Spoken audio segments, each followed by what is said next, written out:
And he was very, from when you're reading it, he's very calm person, very humble. But the only thing that exercises him or gets him upset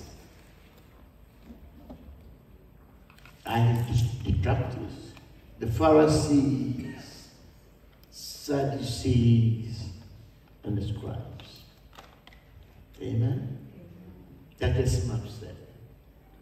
If you read Mark 7, there was an encounter with them. We are still getting to my message. And this Pharisee saw his disciples eating on the field. And they said, you guys have not washed your hands. One thing I have to tell you guys is when you're reading the gospel, be very careful. You don't jump into conclusions. Because sometimes it almost seems like, wash your hands. Of course you should wash your hands before you eat. But that is not the hand washing you're talking about. They're talking about ceremonial washing. Amen. And so it wasn't like they were being unhygienic. It's just that they were not ceremonially clean. Amen. Then when you study about washing of the hands, it's a very elaborate. It's a very big cup or container with water. So let's assume it's this.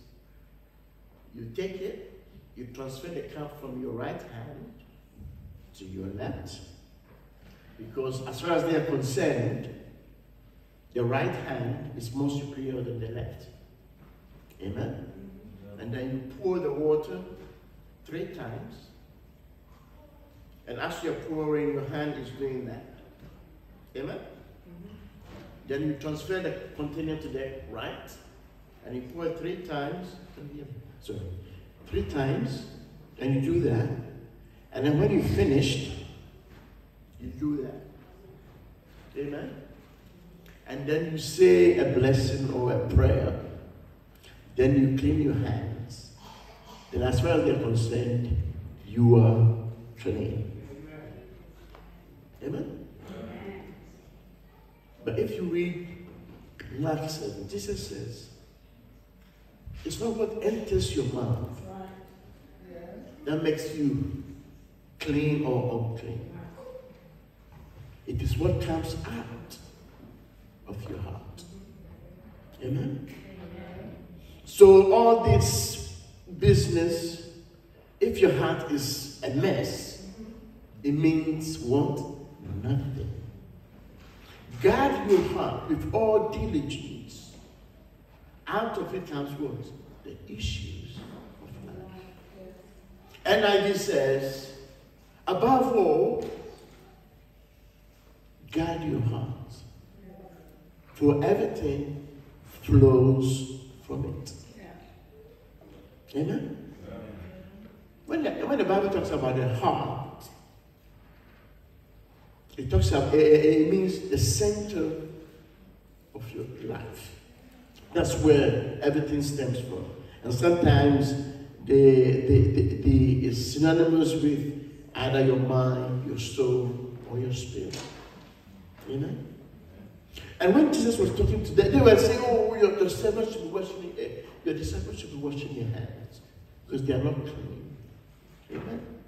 There's a funny scripture in Jeremiah which says, you guys wash your hands with lye. I think it's spelled L-Y-E. I don't know. I hope that's wrong. And with much soap. But your iniquity is still marked before me. You are assuming that when they wash their hands, your iniquity will go. But that's not where the iniquity is. The iniquity is in your heart. Because another scripture says, if I have iniquity in my heart, you will not hear me. So iniquity of young ones' sin is not on the body or anything, it's in the heart. Amen? Let me just explain it here. Imagine I have a Rolls Royce. Amen? Every morning I wake up, before I go to work, I clean it, I polish it. It is in my drive. All my neighbors are envious of my Rolls Royce. Amen? On Saturdays, I wash it twice. Polish it. And then you know how people polish their car and then they kneel down and then... Well, there's a problem with the Rolls Royce. There's no engine in it. The car is as useless as anything. Amen? That is the same thing. Yeah, that's what you are doing. Yeah? And Jesus was upset with them. He said, what are you doing? Guard your heart. For out of it comes what? The issues of life. It is very, very important. Out of the abundance of your heart, your mouth will speak. We need to be careful. I'm not going to be long. We need to be careful. Guard your heart. Amen?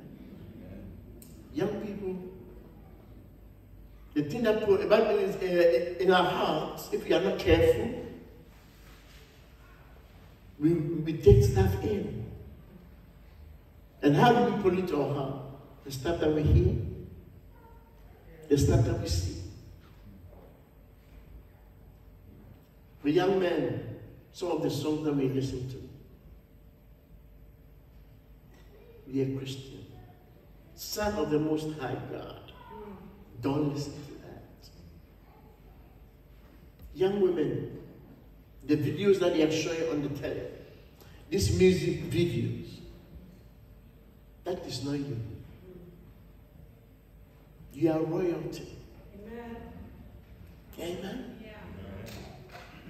What are you watching? What are you looking at?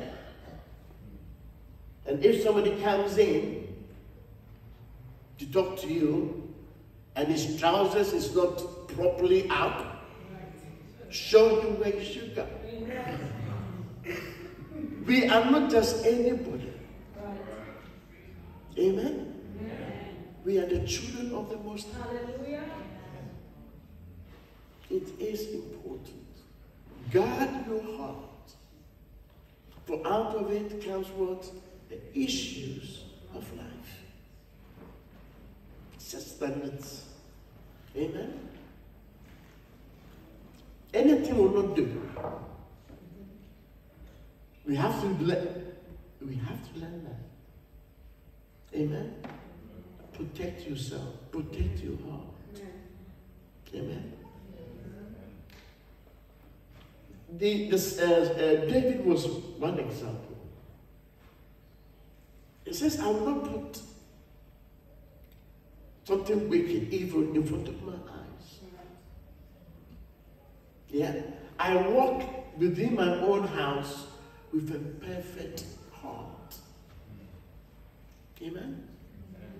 Our heart is the center of everything. Everything flows from there. Bible says that the good man, out of his good treasures of his heart, brings forth good things.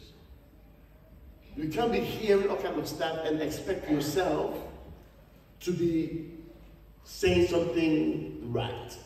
It doesn't work like that. Amen? I'm just a quiet one. I need a response, please. Amen? Amen. Hallelujah. Amen. Because God is looking. Yeah. How can a young man make his way straight? By taking heed to the word of God. Amen. When you read through the scriptures, it always says, take heed, lest your heart be deceived. It keeps mentioning it. It's very, very important. Take heed. Guard your heart. And sometimes, okay, when you go to the promised land and you are being blessed, don't forget. Take heed. Amen? There's a lot of stuff going on in this world of ours. People are trying to capture our hearts, the hearts of our children, with all kinds of stuff. Yeah. And you say, oh, it's not so. You watch, like I said last time, you watch an innocent TV program.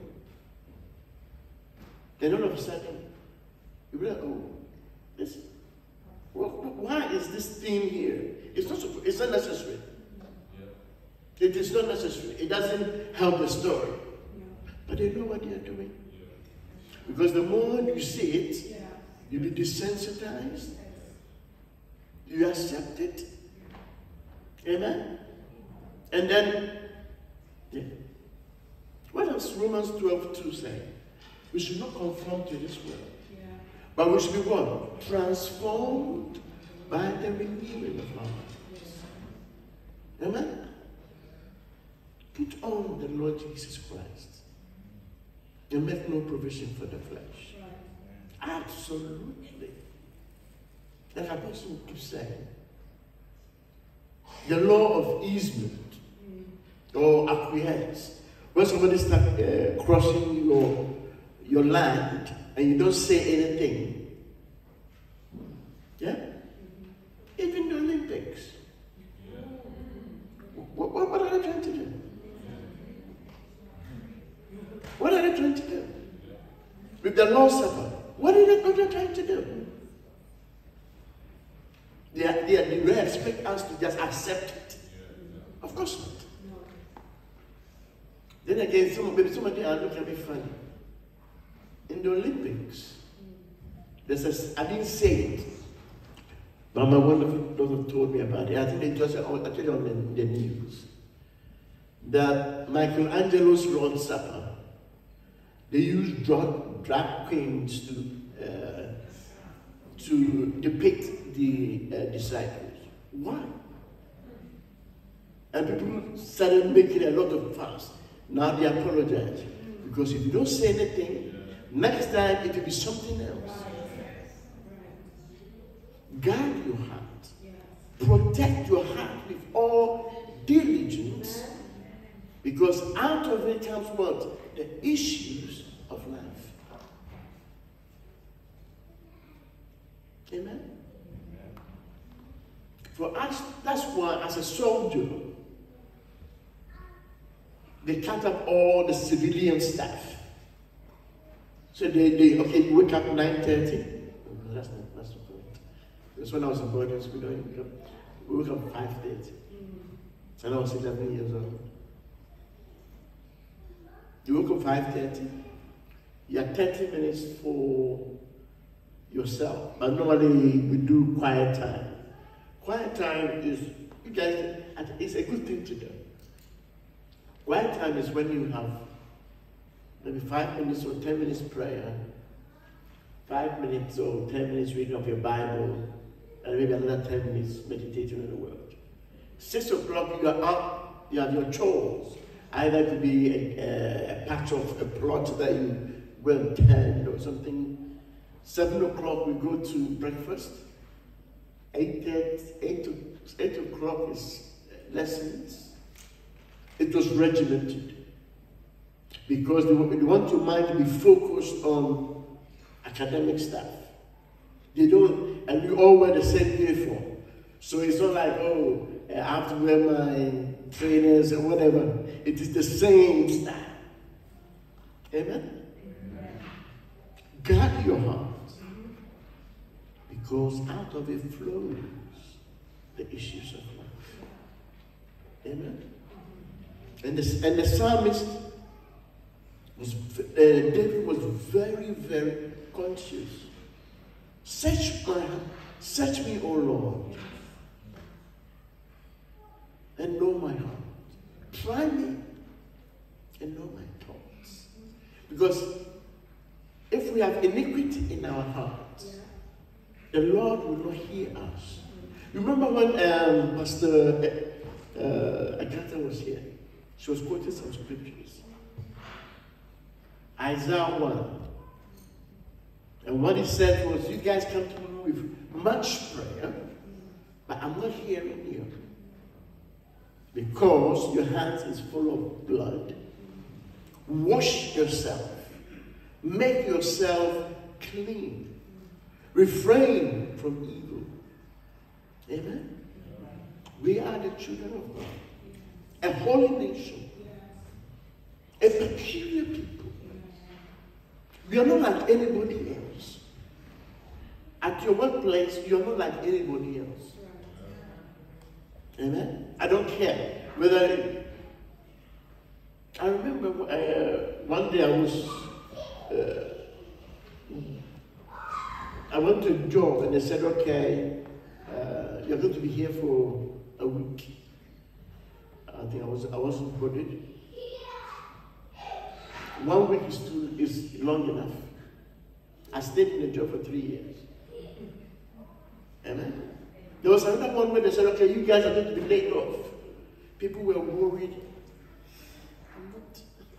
I was not worried.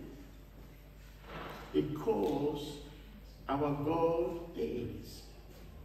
Amen? Amen? You're not like anybody else. Amen. So I want us, I'm not going to be long. I want us to protect our hearts. Amen? Amen? Keep it. From Deuteronomy, Moses kept repeating to them. He didn't say protect, he used the word take heed. Amen? Take heed. Lest your heart be deceived. Amen? Take heed. Timothy, 2 Timothy, it says, in the last days, people will not be, cannot endure sound doctrine. Yeah? Well, sometimes when I'm looking for something, my antenna is up.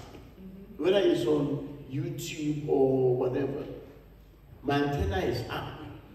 If somebody says something and I don't fit it, I don't care what their title is. I move on. Amen? Amen? Do you understand that?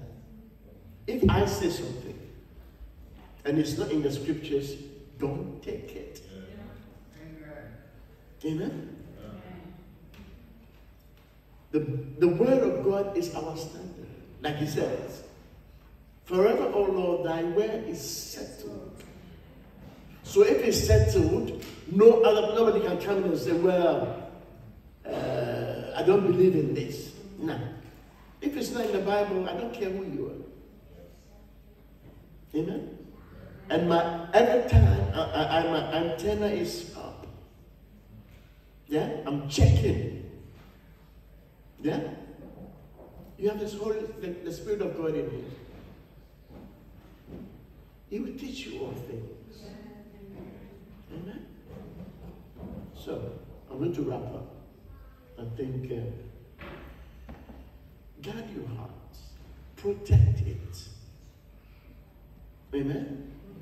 Because that's where everything is. Amen? It doesn't matter whether I can sing well or not. If my heart is not right. Amen? Protect it. Amen?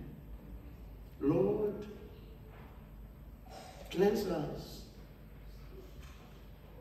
Amen? Last bit. In Genesis 34, God told Jacob to go to Bethel. You know where Bethel is? Bethel is the house of the Lord. That's what it means. And this is what he said to his family. Excuse me. Remove all the foreign gods. I'm thinking, these people are people of God. How do they have foreign gods in them? Genesis 35, I think I'm saying it for you. Remove all the foreign gods. Sanctify yourself and change your clothes. Amen. We are going to Bethel. We are going to the house of the Lord. And that's what we are. Our hearts should be sanctified. Yeah? Holy. Amen. Not all the hand washing business. Yeah. Bible says God looks inward. Amen. Not outward. When David was going to be anointed as king, his brothers on the outside were more qualified than he was. Bible says that his big brother was tall, dark, and handsome, like me, of course.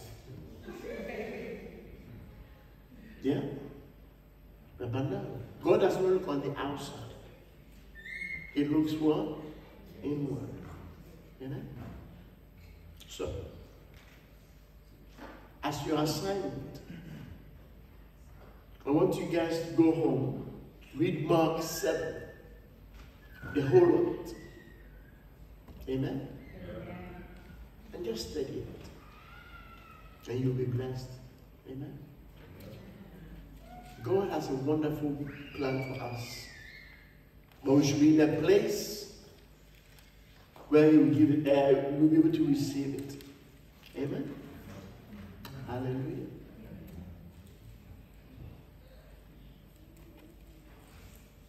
I'm coming back to the heart of worship. It's all about you. Yeah.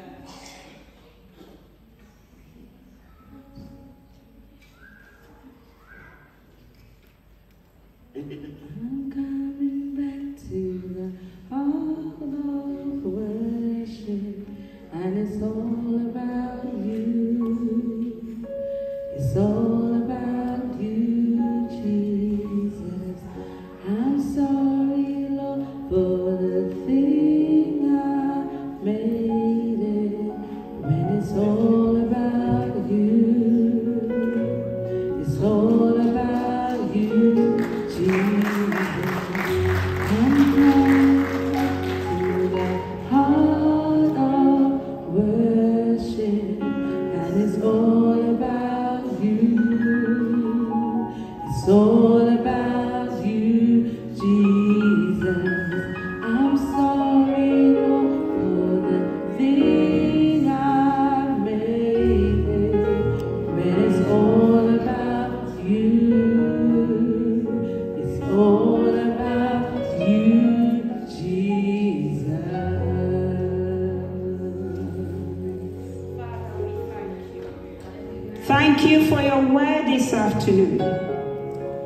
You have said to us to check our hearts, because out of the heart flows out every issue. Things of God, things of the enemy. We stand before you this afternoon and say thank you for your word. Wherever we go, wherever we are, Father, we will check our hearts. Because you know us more than we know ourselves. And your word declares where there is sin in our hearts, when we pray, you will not hear us. But today you have given us your word to check our hearts. We are so grateful because you are a God who loves us. You correct us. You encourage us. You lead us by the power of your word. Because your word declares we are the people of God. Today, thank you for your faithfulness and the power of your word in Jesus' name. Amen. Minister Edward, God bless you. We thank you for the word this afternoon. We take all the weight in Jesus' name. And I would like to welcome our First Lady for the announcement in Jesus' name.